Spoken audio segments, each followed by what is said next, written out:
Well, I don't know where we left you, but we've had, let's see, what did they call it? Was it crawdad? No, what? Crawfish. Crawfish poor boys. Po' boy. Po' boys. And ice cream. And it was overcast, and it got sunny just as we came out. So I'm gonna go into the leather shop here and check it out. Hello. Pretty good, and you?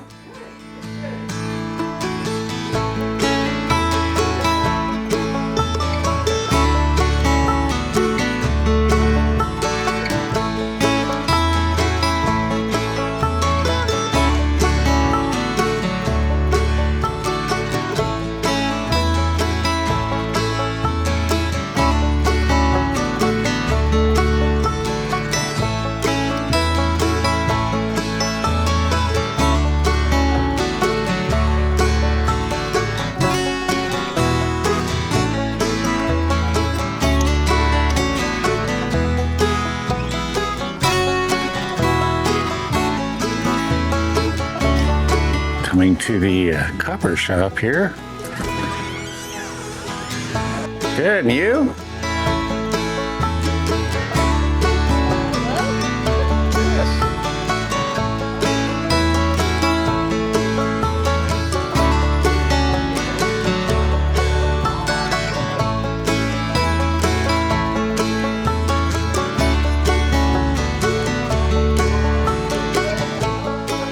I'm gonna have to ask her if these are.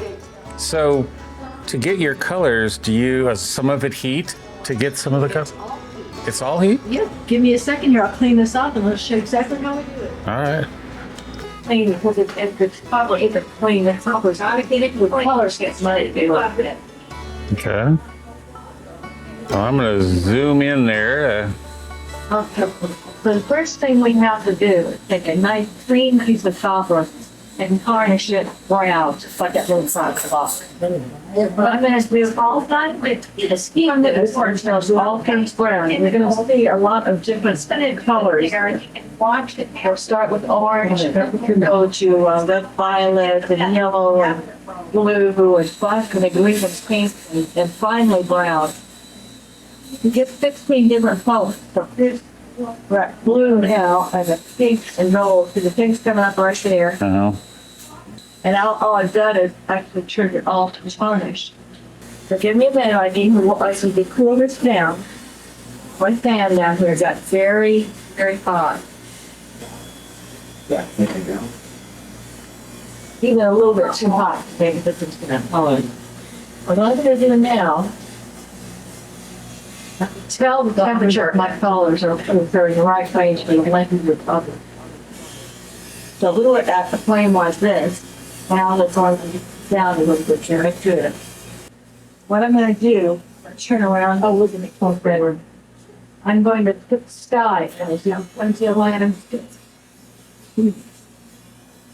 Plenty of sky in right now. And she's making a landscape, putting in the sky.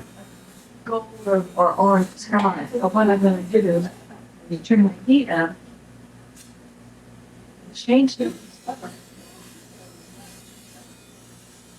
About that one of blue stuff. Okay. Got to cool that down again a little bit. So now that's actually almost a sunrise sky. So let's heat that up just a little bit more and watch what happens. There we go. Oh, yeah. Yes. So now I'm going to put in the mountains. And I'm just layering these two rows.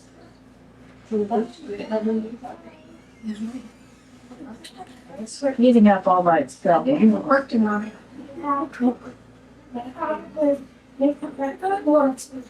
Here, I'm going to go this one more time to put it out a little bit. And we're going to try it. So she's making mountains now. You know, straight during the summer, it's a side during the yeah, next thing we're going to do a tree in here. Tree down in the foreground. Just putting a tree in the foreground. And big foliage down here, like big cactus or something. Those. Yours. So are you having a good day today? Yes. That's the last one. It's putting stud in the front. Well, there we go. Cool. All right, so all the colors are created with heat. It's going to fade a little bit. That got very hot. Normally when we're through, it will be as bright as this. Oh, okay. Dip these in one color coat and then we spray it with another one or automatic color coats very hard. They're just bright. It protects the copper so it's never going to tarnish and the color will always stay bright. Awesome. Great, thanks. You're very welcome. Well, it's been pretty nice to get a few little demonstrations of various things and a little more music starting up here. I think it might be the same ladies. It is the same ladies, but we can listen, right?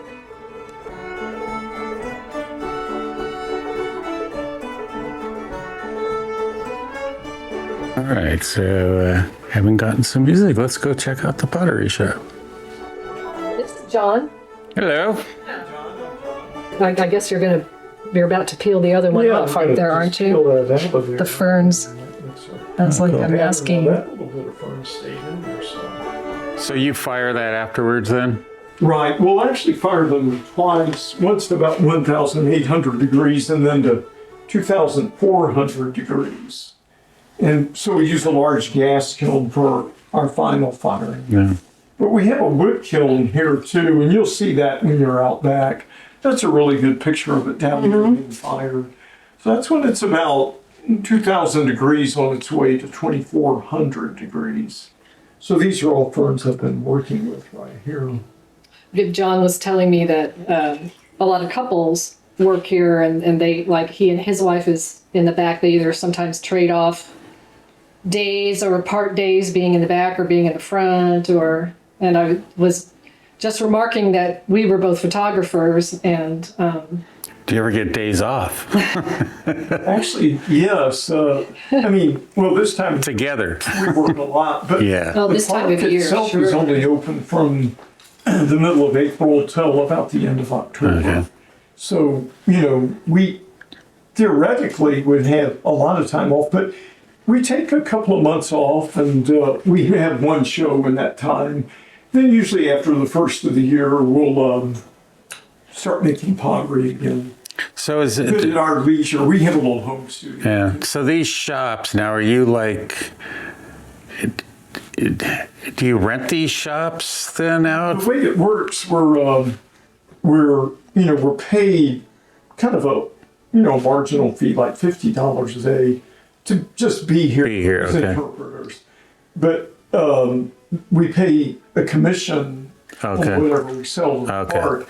However, they're paying for the infrastructure, The utilities. Yeah. utilities, I mean, it's an incredible arrangement. You really cannot work at home for, the trade-off is this doesn't suit everybody. Like if they're not good at interpreting or they're very much strictly introverted, Right. and which actually most of us here are, but You're right. Yeah, you got to do it. and that doesn't mean introverts can't do that. But I think the great definition I've heard of extrovert versus introvert is that extroverts are pumped up by social interaction and introverts are drained by it.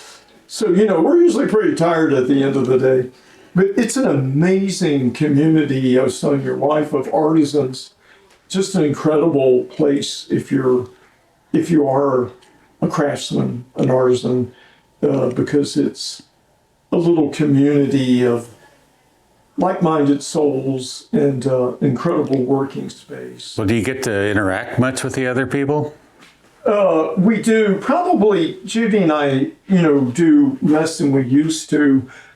When in the earlier days of the park, we started here in 92, 93, we all took lunch together. Oh, okay. Like the whole park on the grounds. Kind of close it. 30 minutes and the craftsmen would all go eat. Finally, they decided, this is probably not the best idea. That sounds like it's probably a lot of fun to do. Yeah. It has its moments. Not always good. Huh? Do you do your blog on a Facebook page or YouTube? YouTube. Yeah, cool. Carol's gonna give you a card. Oh, great. Awesome. Yeah, that'd be fun. So you just okay. So you are painting. I was going to ask you. You just paint over the leaves first, and then you do the rest of it. Really using the fern as a masking technique. All right. So I'm going to cover that whole surface, and then I'll draw around it to do a background fill very simply to make something symbolic of the little fiddleheads that grow up around the ferns in the forest. Sort of thing. And there's my wife, Judy. Hello. Hello. Then I'm going to do the same thing over here.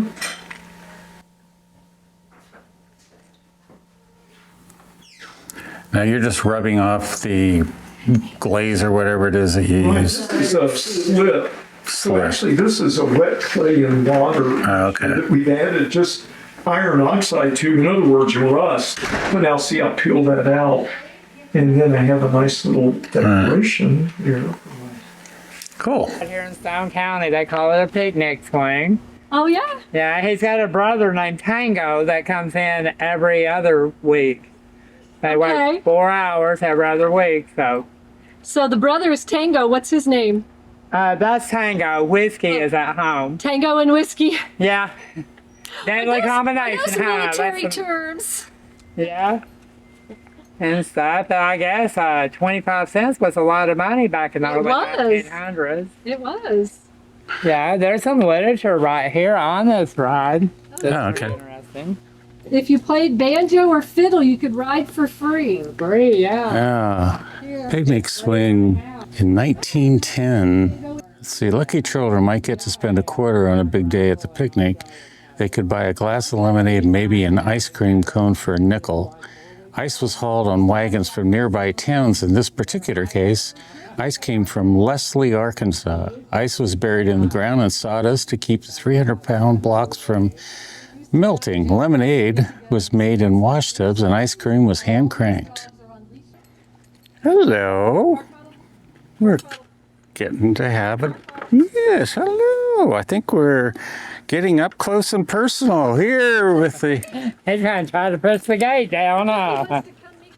Is this a mule or a donkey? It's a donkey. Big donkey, though. If you notice, he's got the cross on his back. Yeah, that's what I thought, but he's big, isn't he, for a I donkey? think they, mammoths maybe? Mammoth, the ducks. Okay. They're a bigger type of donkey. Oh, okay. I don't think I'd ever seen a donkey this big. That's, They probably weigh like 700 pounds, huh? yeah. Something like that. All right, now we're going into the print shop. Hello. You're over here. Yeah, because I noticed that your card was up in the apothecary too. Yeah, this is my home base, and that's my wife Linda that works in the apothecary. So this is all, is it linotype? It's a hand set, and we got some linotypes. The very bottom line on this pad here is a strip of linotype. So what's the difference between linotype and handset? The linotype is all one piece, Oh, okay. whereas handset are individual letters like that. Okay. So linotypes came around in about 1885. After 400 years of handset, it was a definite improvement in technology. So But to get a linotype like this, you had to mold it somehow, right? the machine itself would, the linotype, this is a keyboard from one. Oh, okay. The back of this area here was the caster. It had a gas-fired pipe that melted the lead. Oh, okay. And then the lead was injected, or plunger injected the lead into little letter molds. Oh, okay. But it was like an injection molding. Now this over here is a pig. This is a linotype pig that would have been Oh, wow. cast. So that's all lead, huh? That's solid lead, about 25, 30 pounds. Yeah, at least. It took about 3 of those to make one newspaper page. But it could be remelted, right? Right. That's exactly what they did. Photographs and illustrations. They did what's called photo engraving. Right. It was an acid etching process. So you've been a printer yourself for a long time then? Or is I it? started in the mid 70s. Now Okay. they were still teaching bits and pieces of this, so I went to a vocational school in the 70s and learned parts of it that really faded out into the 80s. But I got on in back into education. I was a high school graphic design teacher Okay. here in Arkansas for about 30 years, and this is my retirement, working in the old-time print shop, That's awesome. Folk Center. We're making impressions of a Christmas card today. I'm putting the red ink on what's going to be a two-color card.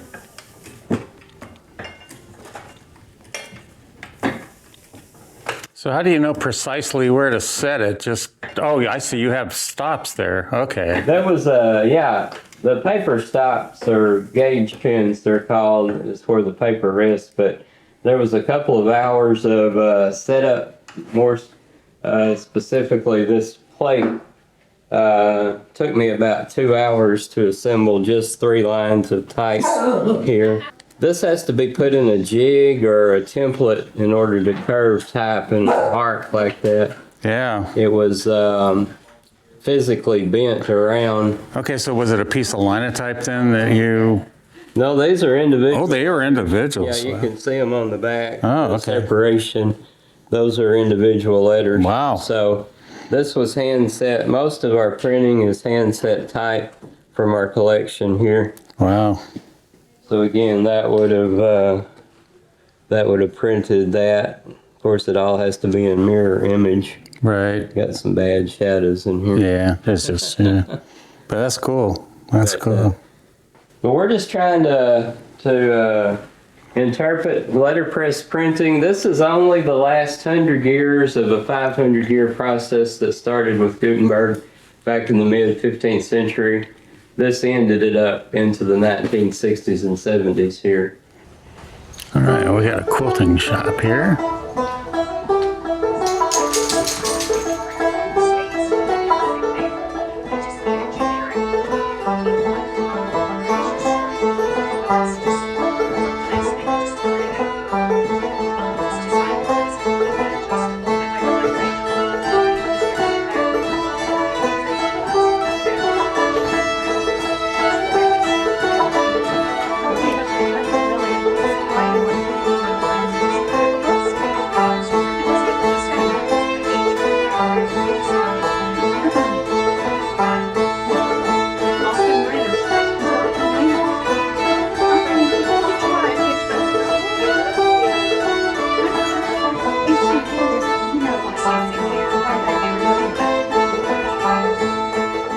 This one over here is really interesting because it references the Japanese art that was displayed at the Philadelphia Centennial Exposition and how that influenced the crazy quilt idea, which is really interesting to me.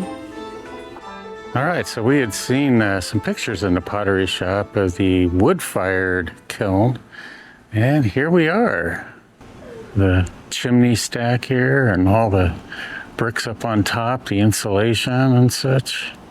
Wow, it's pretty cool. Now, the wood carving. Yeah. So we have various like sign-like things. That's interesting. They have different names for the bands, the hoops, the chime, the quarter, and the boog. Boog. Now I got some interesting carvings down in here. Yeah. All right. I'm sorry. I didn't mean to be in the way of her visiting with you. John, I'm just going next door to Fiber Arts because I'll be in there longer than you want to be. Those are made by my coworker, Roger. Okay. He has a shop out at his house. Yeah, you don't have a joiner in here probably, right? Right. All right, cool. Well, thanks. And Fiber Arts. Looks like some various wools here. It's kind of cool. Just the different textures here of wool here in the Fiber Arts.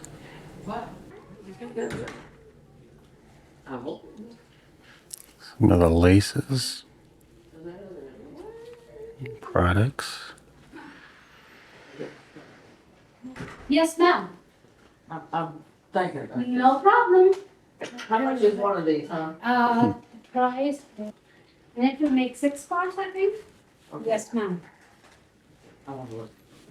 Not sure what she's making here. It almost looks like it could be a rug. It's thick enough when you look down here. Yeah, so it make 8. Take a piece of paper and write down what you like it each. Well, we are done here at the Ozark Essentially, except for finding a Folk gourd. Center.